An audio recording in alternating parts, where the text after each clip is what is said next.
The galaxy mocked human engineering until a rusty ship destroyed their flagship. The distress call lasted 19 seconds, long enough for every embassy in the spiral assembly to hear children crying behind the static. Long enough for the captain of the human hospital carrier St. Mercy to say, with perfect control, "We are under treaty protection. We are unarmed. There are civilians aboard," before the transmission dissolved into a wash of white noise and flame. By the time the signal died, the feed had already spread across half the core systems. That was the moment the room changed. The spiral assembly had spent 40 years treating humanity like a useful inconvenience. Humans were recent arrivals by galactic standards, loud in diplomacy when it mattered, stubborn in trade, and embarrassingly crude in ship design. Their vessels had visible weld lines, their armor plates did not grow seamlessly from smart crystal. Their cargo tugs still used mechanical couplings. Their warships carried external radiator vanes hidden under retractable shielding like old machine bones. When the ancient powers of the assembly spoke of elegance, they meant ships that moved like living sculpture. When they spoke of humans, they smirked and used words like patched, industrial, ugly. The Sithari hegemony had mocked them most of all. Ancient, expansionist, and arrogant enough to mistake fear for respect, the Sithari ruled a corridor of trade lanes older than most civilizations still alive. Their fleets gleamed blue-white under ceremonial fields. Their admirals wore polished armor and spoke of destiny as though it were a weapon. For 3 years, they had pressured the assembly to push humanity out of the Perseus Relief Zone, a starving frontier where fractured colonies survived only because Terran freighters kept arriving with food, medicine, repair crews, and engineers who refused to leave after everyone else had written the place off. Then, the St. Mercy burned. It had been escorting refugees away from a plague-struck moon under assembly-sanctioned neutral passage. Its hull bands were white and gold. Its transponders screamed civilian clearance on every frequency recognized by law. The Sithari cruiser group that intercepted it knew exactly what it was. Their commander opened a channel, informed the human convoy that the corridor now belonged to the hegemony, and ordered all passengers transferred for security review. When the human captain refused to surrender the sick into Sithari detention barges, the cruiser opened fire at point-blank range. The hospital ship broke in two. The escort cutter died trying to screen escape pods. Then, as thousands watched the delayed recordings, the Sithari gunners began targeting lifeboats. That was the part no one could excuse, not the destruction. The core worlds had seen destruction before and found ways to rename it strategy, not the seizure of territory. The assembly had survived 1,000 polite invasions wrapped in legal language. It was the lifeboats. It was the image of a spinning escape pod, scorched and powerless, struck again after its engines were already dead. The human ambassador did not shout when the footage ended. That unsettled people more than rage would have. Ambassador Elian Voss simply rose in the center of the chamber, looked across the polished tiers at the Sithari delegation, and asked one question. "Who gave the order to fire on the pods?" The Sithari first voice, Lord Zareth of the Ninth Brood, did not even pretend to regret it. He spread his silver-clawed hands and said the dead had resisted inspection in a military zone. He called the footage unfortunate. He called human engineering hazardous to operate around civilized fleets. Then he smiled, slow and poisonous, and said what everyone remembered later. "If your species built ships as well as it builds excuses, perhaps your civilians would still be alive." There were species in that chamber old enough to remember supernovas.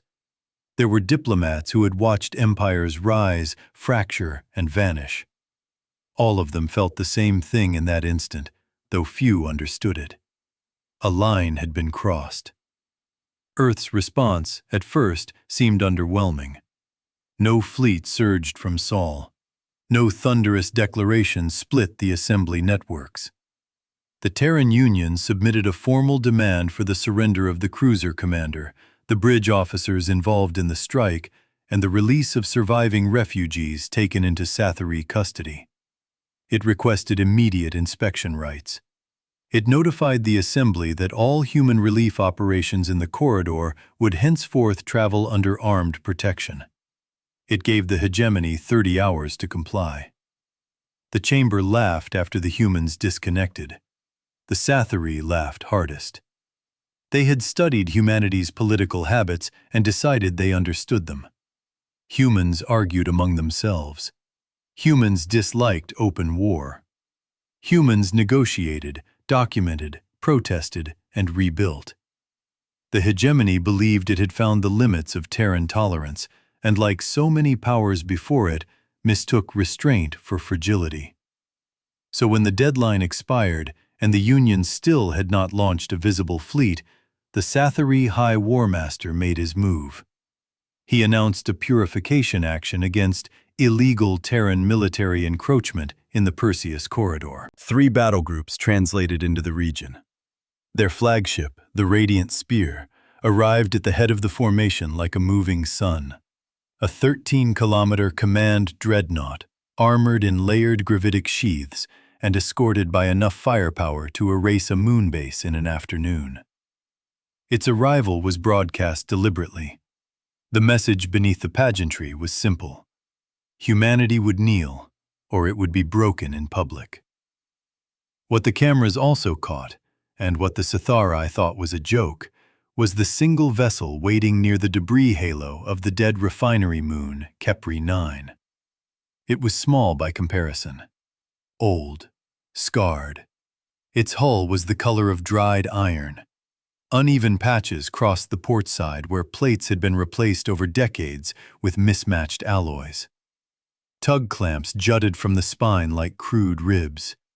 The ship registry marked it as a civilian deep space salvage vessel, decommissioned twice, recommissioned once, and most recently assigned to emergency rescue logistics. Its name, stenciled in faded white along the flank, was Wayward Sun.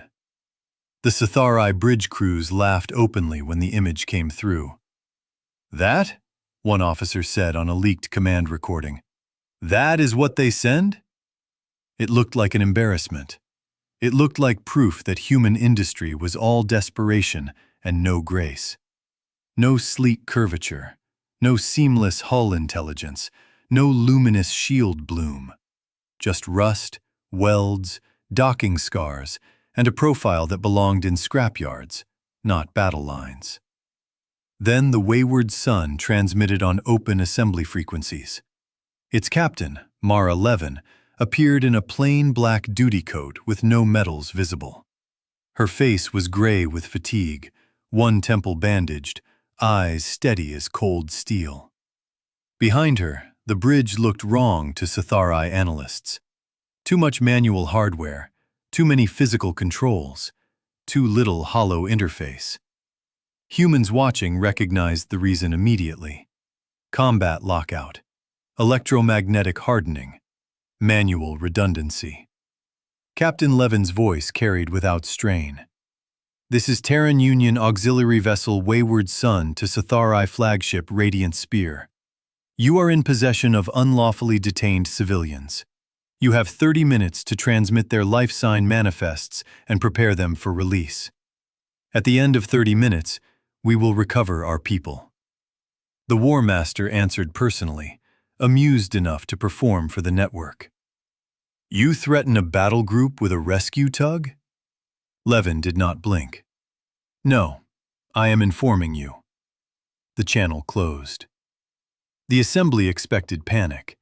Instead, the Wayward Sun powered down to near silence and drifted deeper into Kepri 9's wreck belt, where the broken refinery stations, smelter rings, ore haulers, and shattered habitats of a century-old industrial disaster still circled the moon like a field of knives. Analysts began talking over each other. Some assumed the human captain was retreating. Others suspected a trap. But the sensor returns made no sense. There were no hidden fleets, no active mines, no emission blooms from cloaked escorts. The region looked dead. That was the first mistake the Sithari made. The second came 31 minutes later, when the radiant spear advanced. It should not have bothered. A single interceptor wing could have gutted the rusty ship in minutes, but the hegemony wanted theater. It wanted the galaxy to see human insolence crushed by superior design. So the flagship moved first, flanked by cruisers, escort screens widening around it in ceremonial formation. Its shields painted the wreck field in pale sapphire, its lances primed. Its comms channels flooded the networks with polished declarations of justice. Then its prisoners vanished from the internal count. Not all at once, one compartment at a time. 34 civilians disappeared from Deck 7 detention. Then 14 more from a medical hold. Then 22 from a cargo lock that was supposedly vacuum-sealed and under guard. Panic rippled through the Radiant Spear's lower decks. Sithari officers screamed sabotage. Scans showed sealed walls, locked doors, no breach signatures. Human engineers in the assembly chamber said nothing. Buried inside the St. Mercy survivor recordings, hidden under screaming channels and distress telemetry, the hospital ship's captain had sent something else before dying. Sithari detention architecture, power routing habits, emergency hatch protocols, and an old note from Terran intelligence that had seemed trivial at the time. Sithari internal security, for all its shining sophistication, depended on centralized permission webs. Break the web in the right place, and every automated lock became an obstacle for its owner first. The wayward son had not come alone after all. It had come full of people. Rescue specialists, breach teams, combat engineers. Not Marines in glorious armor, but vacuum crews in scorched patchwork suits who knew how to move through dead ships, cut bulkheads blind, and kill power without killing hostages.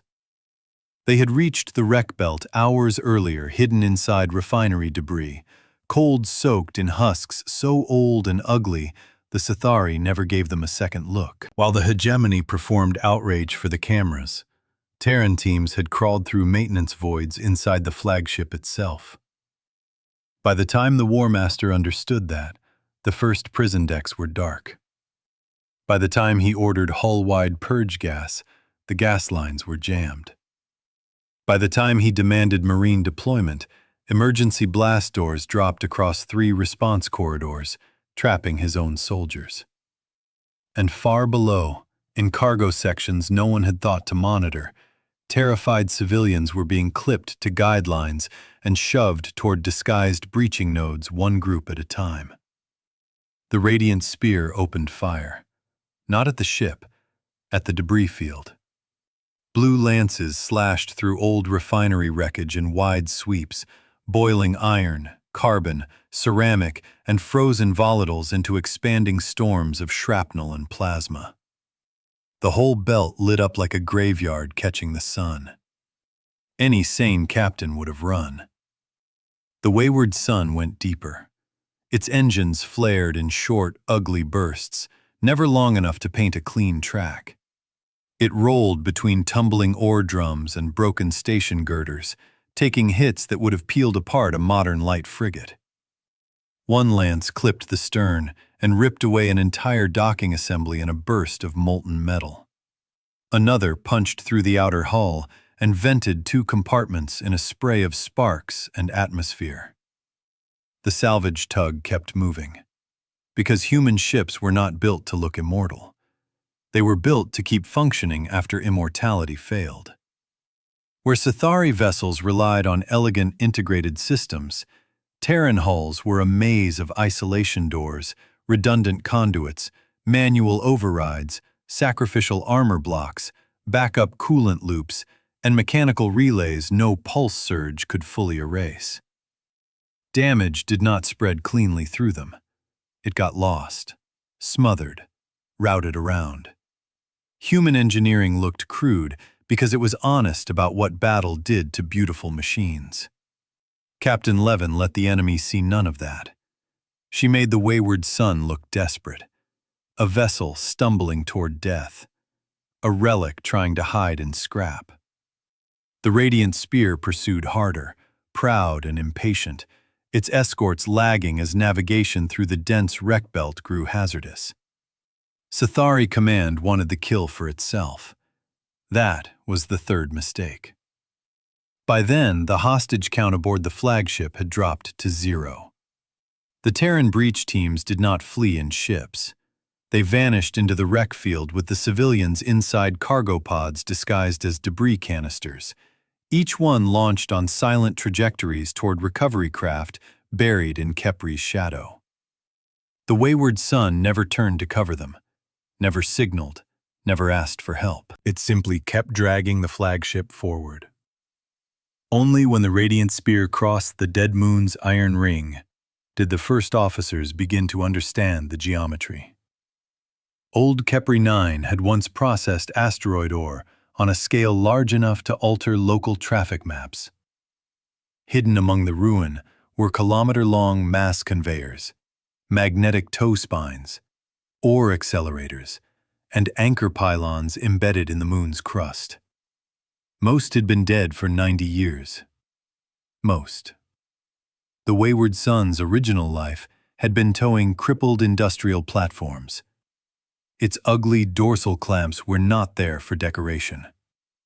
Captain Levin cut thrust, rolled broadside, and transmitted a single encrypted burst. Across the wreck belt, objects the Sithari had dismissed as cold debris woke up.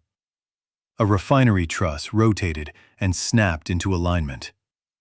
Buried power cells, charged in silence for days, dumped themselves into an ancient launch rail camouflaged beneath ore dust.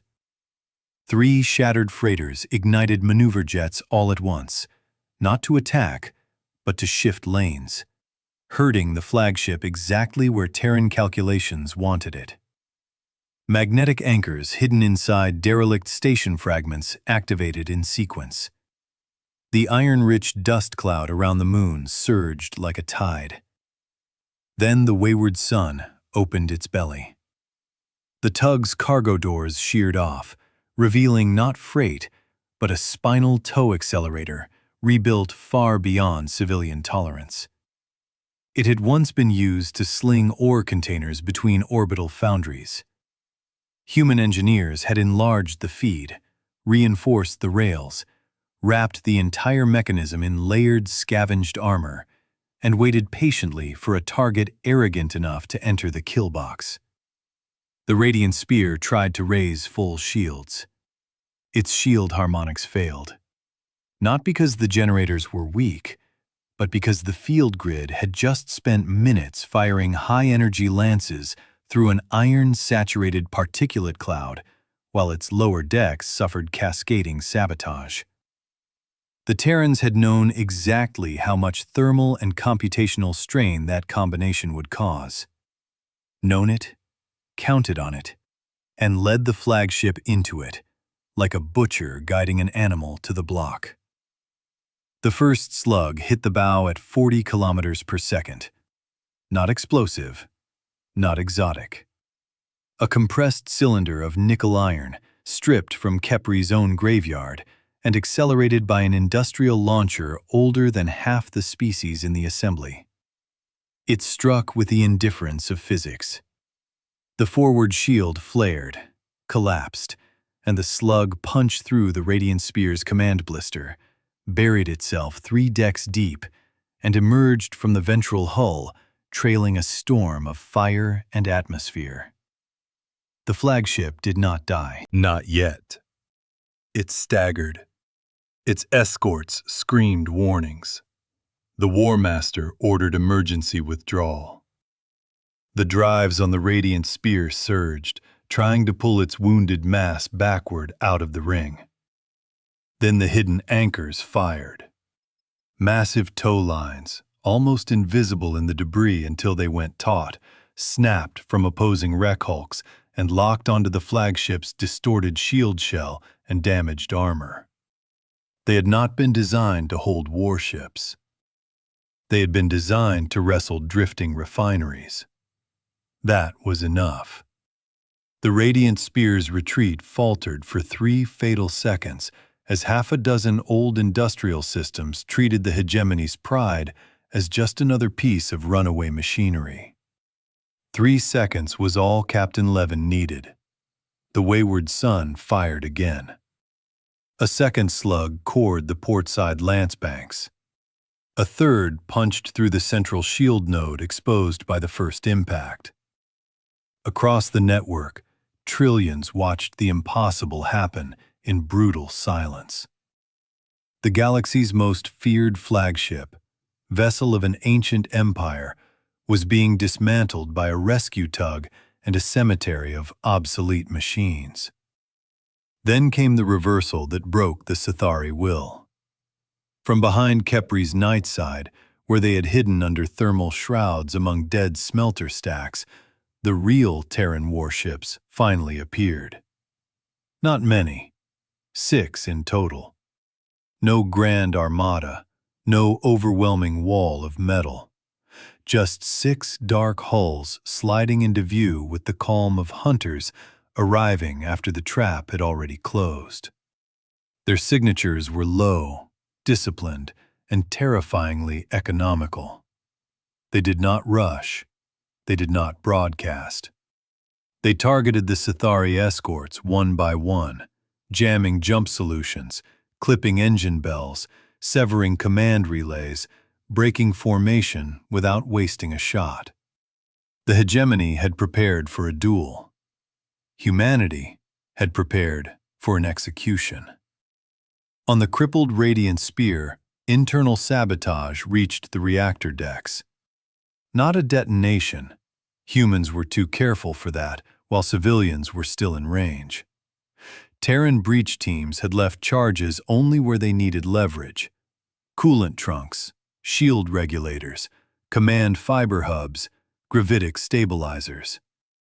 Systems failed in precise sequence. Fire suppression locked open in some compartments and shut in others. Emergency routing forced excess load into already wounded nodes. The flagship's beautiful central intelligence began shedding function after function, each loss making the next recovery attempt slower. War Master Thalen, who had promised the Assembly a demonstration of Sithari supremacy, ordered all remaining power diverted to the axial cannon. He meant to take the wayward sun with him. The crew of the tug saw the charging bloom and did not run. They rolled their battered ship directly into the flagship's blind arc, scraping through a storm of sparks and vented debris close enough for visual contact across armor glass.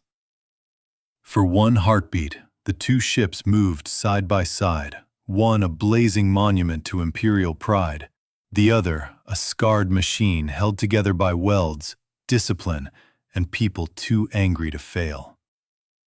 Then, Captain Levin did something that later became legend. She fired the tug's docking spines. At civilian range, those spines were used to lock onto tumbling wrecks. At combat range, driven through a damaged shield envelope and into compromised armor, they became knives the size of towers. The wayward sun slammed all 4 into the Radiant Spear's exposed forward lattice, clamped hard, and dumped the last of its reserve power into the flagship's own wound. The axial cannon discharged, inside its own hull. The shot never cleared the emitter throat. Distorted by structural collapse and shield feedback, the energy backwashed through the compromised bow and tore the Radiant Spear open from within. Light erupted through fracture lines across the flagship's spine. One moment it was a warship. The next, it was a chain of expanding suns connected by breaking metal. The wayward sun released 1 second before the main rupture. Even then, it did not escape cleanly. The blast hurled the tug end over end through burning debris, stripped most of its starboard plating, and killed every remaining exterior light. For a terrible 5 seconds, the network thought the little ship had died too. Then a single engine coughed to life. Then another. The rusty hull rolled upright against the inferno of the flagship's death, black silhouette wrapped in sparks, and began limping toward the shadow where the rescued civilians waited. Across the corridor, Sci-Fi captains started surrendering. Not all of them. A few fired in panic and were erased by the Terran escorts with terrifying speed. Most looked at the wreck of the Radiant Spear, listened to their broken command nets, and understood with animal clarity that the war they had expected was gone. In its place stood something colder. A species they had mocked for ugly ships, visible welds, manual controls, and refusal to worship elegance had just used all of it to cut the head off a dominant power in full public view. The Assembly emergency session reconvened before the debris finished cooling. This time, there was no laughter. Ambassador Voss returned to the chamber, still wearing the same dark suit from the day the Saint Mercy died. The Sci-Fi delegation's seats were half empty. Lord Zareth was not among them. His transport had attempted to flee the station under diplomatic shield and found every berth closed to him by unanimous procedural vote before he cleared the docking ring. The old powers, so slow to condemn atrocity when they thought it manageable, moved with miraculous speed once the balance changed. Voss did not gloat. That frightened them most. He submitted the evidence package, recorded orders to fire on civilians, confirmation of unlawful detention, battlefield telemetry, rescue manifests, and the names of every human dead recovered from the corridor. Then he delivered Earth's terms. The hegemony would withdraw from the Perseus relief zone. It would surrender all officers involved in the hospital ship massacre. It would fund reconstruction of the colonies it had starved and razed. It would accept permanent inspection of its border fleets by neutral observers. If it refused, humanity would not seek a declaration, a coalition, or permission. It would finish the matter alone. No one in the chamber doubted that anymore. In the months that followed, analysts across the core worlds tore apart every second of the battle over Kepri 9. They discovered truths that unsettled entire military traditions. Human ships were not inferior because they looked industrial. They were industrial because humans expected systems to fail and designed for function after failure. Their engineers did not treat redundancy as inefficiency. They treated it as morality. If a ship carried civilians, it needed backups for its backups. If a reactor could be sabotaged, there had to be a manual cutoff behind an armored door. If an enemy could jam a network, a human gunner still needed a way to fire, with dead screens and smoke in the compartment. Beauty, in human design, came second to survivability. Prestige came last. Other species began revisiting forgotten shipyards. They started asking why Terran auxiliary craft had thicker compartmentalization than some Imperial cruisers. Why human rescue vessels carried more structural reinforcement than pleasure liners twice their mass. Why their oldest hulls remained dangerous long after fashionable ships would have become floating coffins.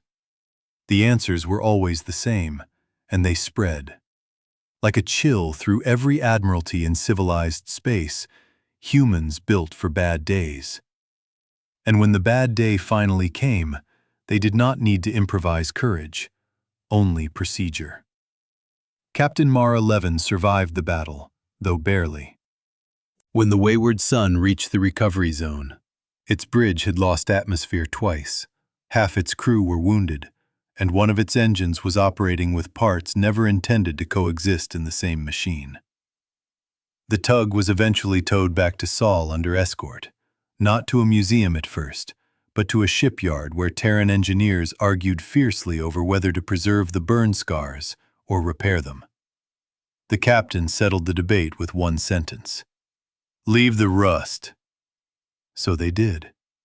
Years later, cadets from a dozen species would stand beneath that damaged hull and stare at the docking spines that killed a flagship. They would see the welded patches, the crude lines, the scarred clamps, the manual lock wheels, the emergency conduits running where prettier ships would have hidden them. They would expect, perhaps, a relic of a desperate age. What they were really looking at was a warning. Because the battle at Kepri 9 did more than save prisoners or humble an empire. It changed the emotional map of the galaxy. Humanity was no longer filed under young, inventive, unpredictable. It gained a harder reputation, one no power ever forgot. If humans protested, listen. If humans drew a line, believe them. If humans sent a rescue ship, do not assume rescue is the only thing aboard. And above all, if a human vessel looks old, patched, and unimpressive, ask yourself what it has already survived. The galaxy had laughed at rust because it mistook it for weakness. After Kepri, no one made that mistake again. They understood, at last, that rust on a human hull was not decay. It was patience.